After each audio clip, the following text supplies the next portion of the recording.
un homme, le cannibalisme, 7 hommes. C'est quoi le lien avec toutes ces affaires? En fait, c'est Non, shit! Laisse-moi te le dire. Le Wendigo. Une créature algonquienne. Un carnivore cannibale, excessivement puissant et dangereux. Des centaines d'histoires, tous avec un lien en commun. Les Autochtones nous avertissent depuis des siècles. Mais est-ce que nous les écoutons? Dans les forêts du nord du Québec se trouve un petit village nommé Chapet. Aujourd'hui, l'endroit s'est beaucoup agrandi à l'aide des technologies modernes. Mais à l'époque, les rues d'hiver et les montagnes environnantes le coupaient du reste du monde. Les habitants étaient habitués aux conditions et se nourrissaient à l'aide de la chasse, de la pêche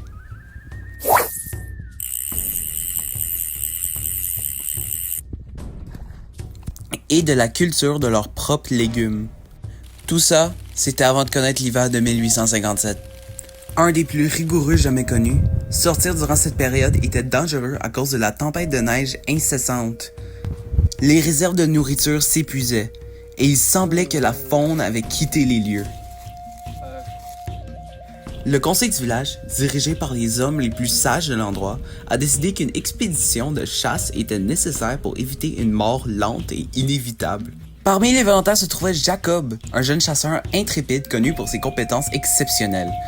Accompagné de son frère et de 3 autres hommes, il partit à l'aube.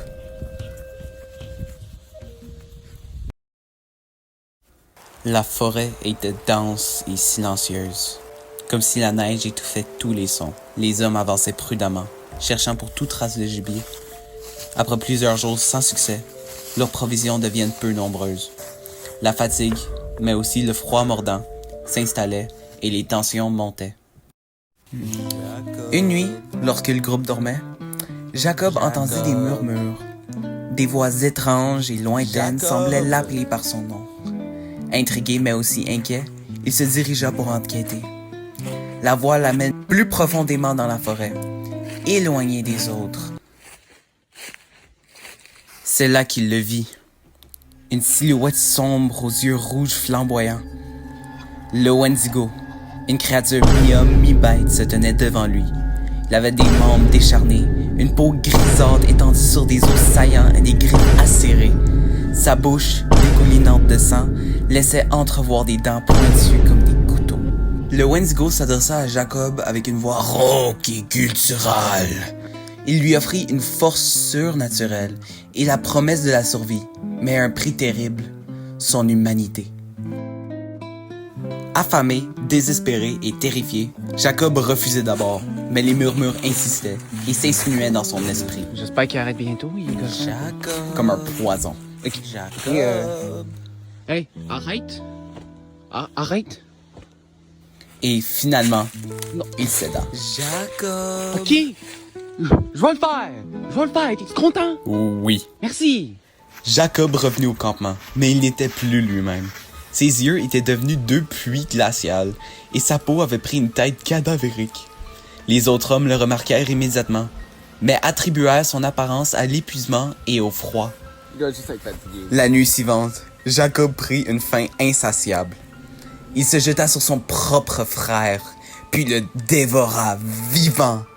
Les cris déchirants avaient réveillé les autres qui, étant terrifiés, fuyaient de Jacob, étant devenu un Wendigo. Les survivants étaient rendus au village, mais ils n'étaient plus que 2. Leur histoire a semé la panique chez les villageois, les faisant barricader leurs maisons.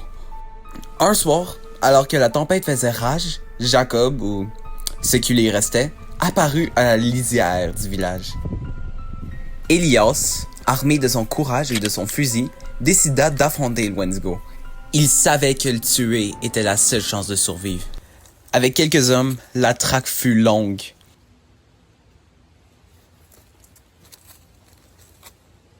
Ils finissent par trouver Jacob en train de dévorer la carcasse d'un cerf. Elias visa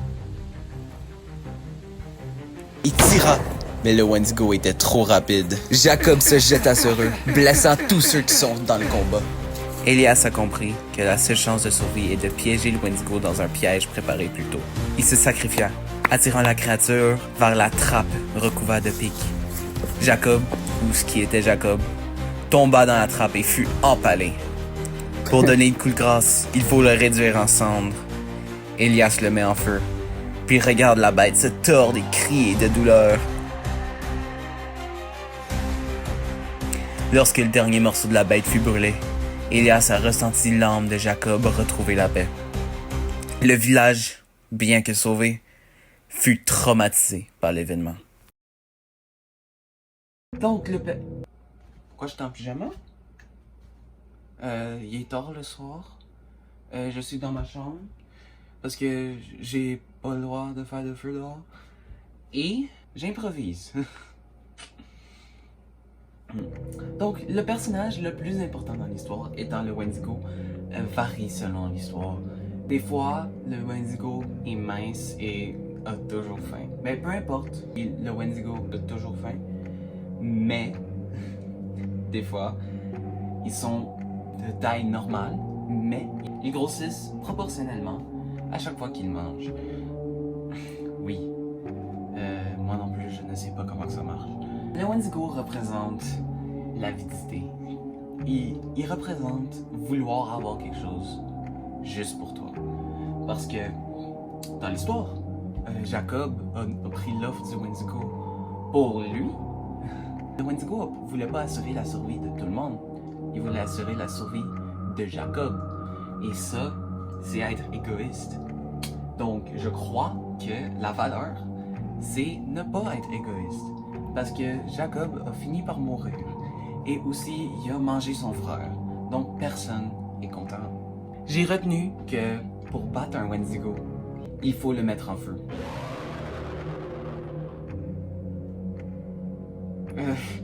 Je niaise, bien sûr. En fait, j'ai mémorisé qu'il faut jamais prendre des décisions sans des avis extérieurs. Par exemple, personnellement, je voudrais étudier en Suisse.